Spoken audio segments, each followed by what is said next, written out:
So folks, pay close attention. You're going to want to go look this up. And I give the full details completely documented in the second edition of the Antichrist and Cup of Tea. Here it is, July 28th, at the Commonwealth Games, the 22nd Commonwealth Games for 2022. You have these every few years. They've been going on the whole time. The Queen Elizabeth II was queen. It's the largest set of international games in the world after the Olympics. And this year they had 72 nations and territories participating. Roughly, they estimate almost a third of the world's population potentially watching. Okay? The whole British Commonwealth. At this event, Prince Charles opened it in lieu of the Queen on her behalf. He oversaw the whole thing. He was there in person at the Alexander Stadium in Birmingham, England. Okay? At that event, a giant Molech bull, 10 meters in height, was rolled out into the center of the stadium to be worshipped and to face a large, recreated, rebuilt, right there in front of everybody, mock Tower of Babel with shards in it, and it begins with a star exploding in our solar system. That's how they introduced this. A lot of CGI initially. They portray a star outside our solar system, or maybe deep in our solar system, blowing up past Saturn. And it explodes a bright star like Lucifer. That's what it is, exploding. And its shards fly through our solar system, and they reach Earth. And they land in all the nations of the Commonwealth. And these 72 quote-unquote dreamers, New Agers, find these shards outside their homes. They retrieve them. The first person to do so is named Stella. She picks it up. It's lit. It's brightly lit. It's like a large quartz crystal.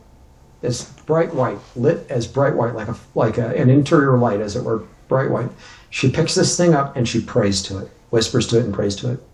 Then she takes this back to her home. All these others, these 72 dreamers, there's 72 of them total, including her, pick their shards up and they take them to their homes. As soon as they do, there are anti-gravity effects in their homes. Things start to float in the air. And then their homes are lifted up off the ground with these people in them, and they float across the Commonwealth from other nations and across the UK, across seas and oceans and lakes and forests and so forth, to Birmingham, England, to be over the stadium. All these homes floating over the stadium, and then they land. And the dreamers exit them in front of the audience, and they have the shards in hand. The bull then comes onto the stadium, pulled by slave women, slavish women on chains. The bull, they portray this, rebels and detaches from the chains. And these female slaves who've been driven by somebody who's kind of like a Roman, a demon, whatever, because he didn't quite look like a Roman, are freed, right? So now the bull and these women are freed, and they pretend they're afraid of each other. And the bull goes on to the center of the stadium, and these quote-unquote dreamers, these New Agers, encircle the thing. But initially, before they do that, Stella comes with her crystal. She and 5 others, there are 6 of them, 6 of the dreamers, apart from these slavish women, who are behind now on the bull to either side of it as it's moving, kind of charging actually, into the center of the stadium. Okay, from the track, from just outside where it's entered, now detached from its chain, no longer restrained. Okay?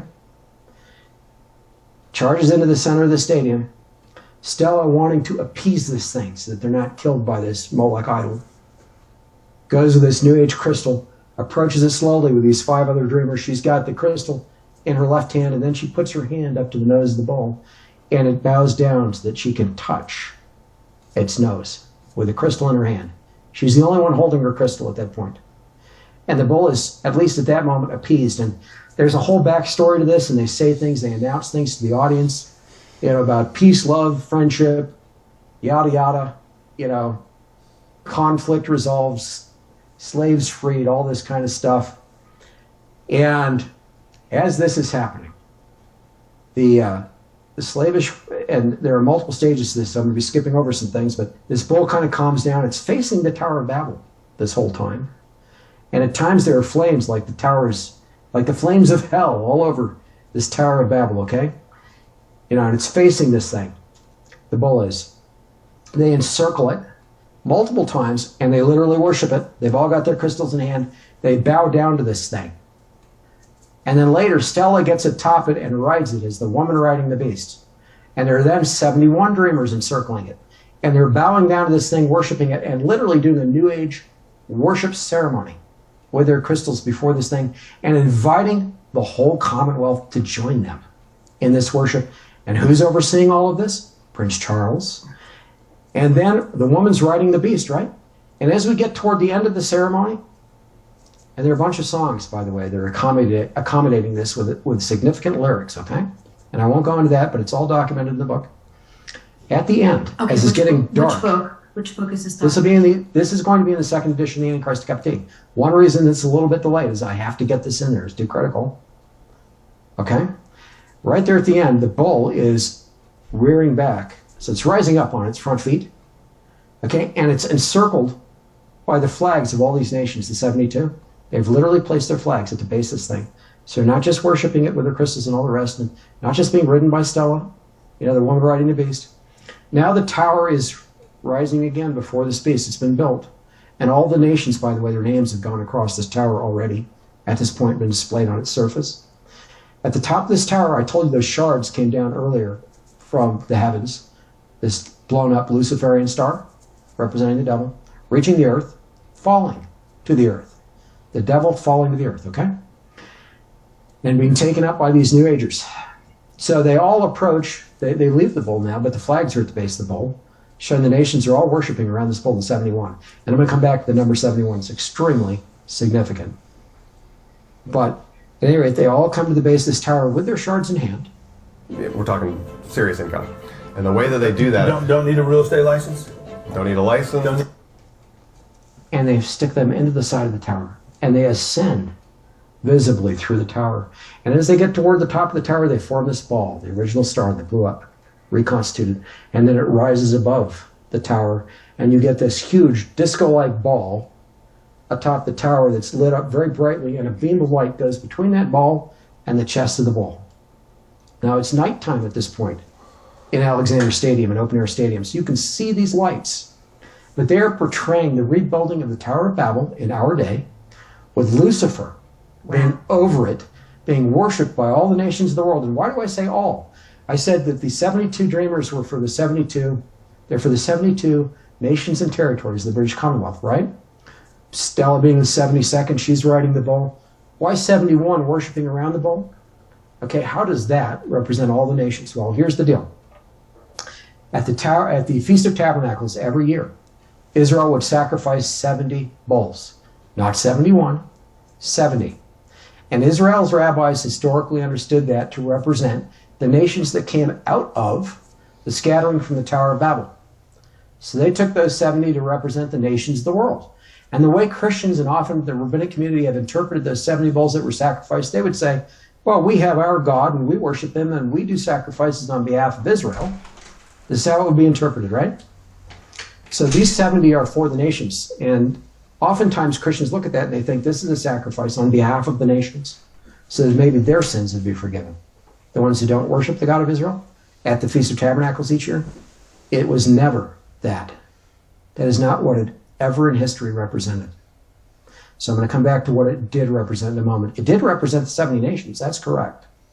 But the reason there were 71 around the base of this bowl is because Israel was included. You see, the nation of Israel came after the 70 at the Tower of Babel, right? Interesting. So now they're saying, oh, Israel, by the way, you're not going to worship your God anymore. You're going to worship Lucifer with us. So there are 71 instead of 70 at the base of this bowl, led by the woman riding the beast, representing, if you want, the harlot church under the Antichrist, okay? Well, what were the sacrifices really about at Tabernacles, those 70 bowls? Was it for the sins of the nations? I'm going to tell you no. It was their death and destruction, their crushing by the Messiah at Armageddon. That's what it really represented. When God, our God, sacrifices the nations like brute beasts, man without understanding is like the beasts that perish. That is what Scripture tells us multiple times. Those nations that did not worship God, that were at the base of the Tower of Babel historically, were not worshipers of the real God. They were engaging in paganism. And God scattered them to the nations. He brought a nation separate from them, a new nation, Israel, the 71, the 71st, okay? So we can look in Revelation 19, in Ezekiel 39. It's just slain like man without understanding, sacrificed like beasts. How do we know that the world is like beasts in that context to God? In Acts chapter 10 through 15, in chapter 10, Peter was shown a scroll. He was atop a house, a rooftop. A scroll rolled down from the heavens before him. And in it were beasts of all kinds, creatures, crawly things, right? Right. Different kinds of life. And 3 times God said to Peter, "Arise, slay and eat." And 3 times Peter refused. He rebuked God. He said, "Not so, Lord." Almost in an angry tone. "Not so, Lord. Nothing common or unclean has ever entered my mouth or passed my lips," right?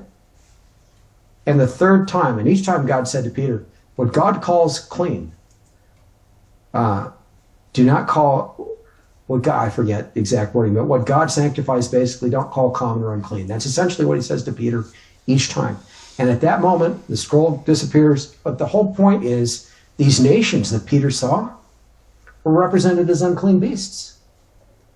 And most of the nations of the world, many of them, even to this day, have unclean animals, what would biblically be considered unclean to eat, as their symbols. Oh, interesting.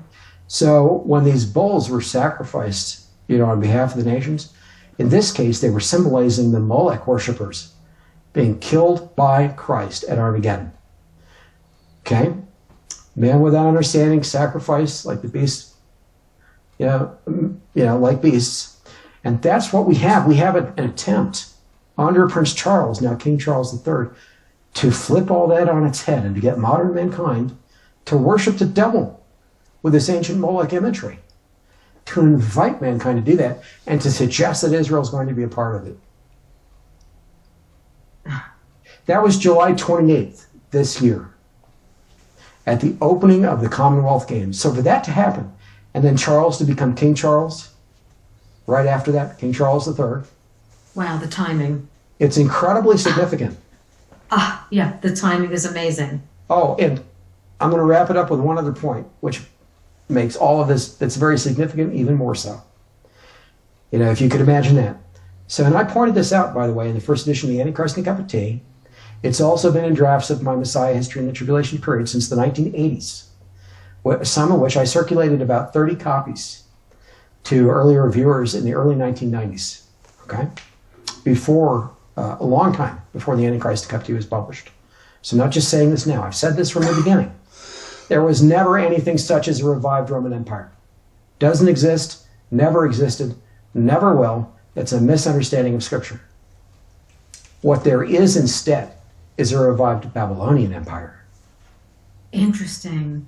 So you'll recall Nebuchadnezzar's statue, right? Starts out with a gold head, and then it leads to the 10 toes, which are the final form of the Roman Empire, right? Babylonia was destroyed historically. Went away, right? But at the end of the tribulation week, what city gets destroyed? Mystery Babylon. That is the city that rules over the kings of the earth, right? That is the city destroyed right before Armageddon in Revelation 19. Mystery Babylon. That is the city that rules over the kings of the earth under the Antichrist, right? So what does that mean? There's a revived Babylonian Empire. And the final form of the Roman Empire, where these 10 toes, these 10 kings actually come on the scene, where the global government is constituted, that is nothing less than the revived Babylonian Empire that has come out of the Roman Empire. It's the final form of the Roman Empire, but it's also a revived Babylonian Empire. For them to then go now, right before he becomes king, and particularly if we're already in the tribulation week, approaching the Great Tribulation, which if we are already in the tribulation week, that would mean the Great Tribulation will start less than 2 years from now. Okay? Which less is then than 2 years. Which is then 3.5 years. Right. 3.5 years from the start of the 7 years, if we're in the tribulation week, and I don't know if we are yet.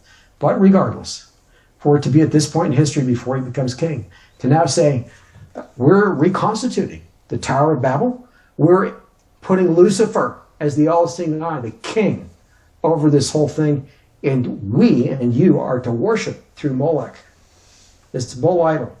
And here's the other clincher. Moses came down off Mount Sinai with the initial set of tablets to find Israel had reconstituted that bull, the golden calf. It's the same thing. It was the Aphis bull of Egypt, the same thing as Molech. For Molech and Baal, like Ra and Aphis for Egypt, okay? Same thing.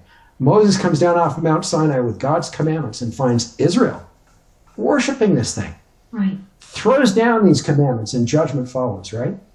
Disgusted with Israel. It's so serious that God is ready to annihilate Israel from the face of the planet and make a new nation out of Moses, right? And Moses intercedes and says, no, Lord, take my life too, if you're going to do this. Otherwise, why have you brought this people out of Egypt only to have your name, mocked, spoken against among the nations because you brought them out and couldn't bring them, all the way to the promised land. You had to kill them in the wilderness because they were so wicked, right? You couldn't deliver, in other words. If you're going to do that, kill me too. So Moses interceded in the ultimate way before God. And so God changed his mind and judged the nation of Israel, right? And ultimately gave new 10 commandments. Okay, so here Moses was a type of Christ, right? So for the moment here, we're going to put Moses in the place of Christ. Moses was a type of Christ. There's a prophet like him who would arise in Israel. That's the Messiah, right? Okay. So the Antichrist is a counterfeit of Christ. Therefore, he's also a counterfeit of Moses, right? Right. So here's Prince Charles. At the beginning of this event, the bull hasn't been brought out yet, not unveiled. The bull is brought out. Then these runners that have traveled, these athletes that have traveled through all the nations the prior year, bring this baton, which is shaped like a torch, to Prince Charles. And this is after all this stuff has happened around this bull. And Prince Charles has been overseeing the whole thing. They bring this torch, and they open the top of the torch, and a little scroll is pulled out of the torch, and the lady who's over the Commonwealth Games unscrolls it, hands it to Prince Charles, and he reads it as a message from his mother to bless the event. This is like the 10 Commandments. This is the counterfeit in this case. Moses coming off the mountain, Prince Charles overseeing this event. Moses seeing Israel worshiping the golden calf and being furious, and casting down the 10 Commandments. Prince Charles seeing the nations worshiping the Molech bull. Not being furious, saying, oh, hey, let me bless this from the queen. And right after that is when the bull raises up on its heel. The tower is fully raised. The all-seeing eye of Lucifer is reconstituted over the thing. And the beam of light goes between the bull's chest and that ball over the tower, the all-seeing eye. Prince Charles oversaw that whole thing. It's like saying, now you can worship the devil. And we'll achieve our aim of finally building the Tower of Babel and putting Lucifer as our God, our king.